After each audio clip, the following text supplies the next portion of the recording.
లో ఉన్న శిశువుని అబార్షన్ పేరిట హత్య చేసేవారు.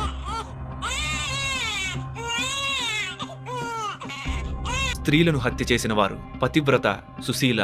ధర్మపరాయణ అయిన ధర్మపత్నిని విడిచిపెట్టేవారు, శాంతమూర్తి అయి ఆకలితో ఉన్న బ్రాహ్మణుని జీవితానికి భంగం కలిగించిన వారు, తనను నమ్మి నిద్రలోకి జారుకున్న వారిని హత్య చేసిన వారు, దానమిస్తాను అని ఇంటికి పిలిచి తీరా వచ్చాక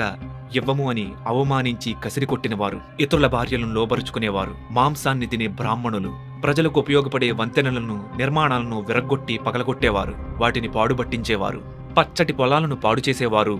దేవుని ఆస్తులను, భూములను, ఆలయ ధనాన్ని దొంగతనం చేసేవారు, గురువుల ధనాన్ని, స్త్రీ ధనాన్ని దొంగతనం చేసేవారు, అప్పులు చేసి తీర్చకుండా దర్జాగా ఎగవేసేవారు, ఇతరుల ధనాన్ని దొంగతనం చేసేవారు, విశ్వాసఘాతుకం చేసినవారు, విషాన్నం పెట్టి ఇతరులను చంపేవారు, ఇతరుల్లో కేవలం దోషాన్ని మాత్రమే చూస్తూ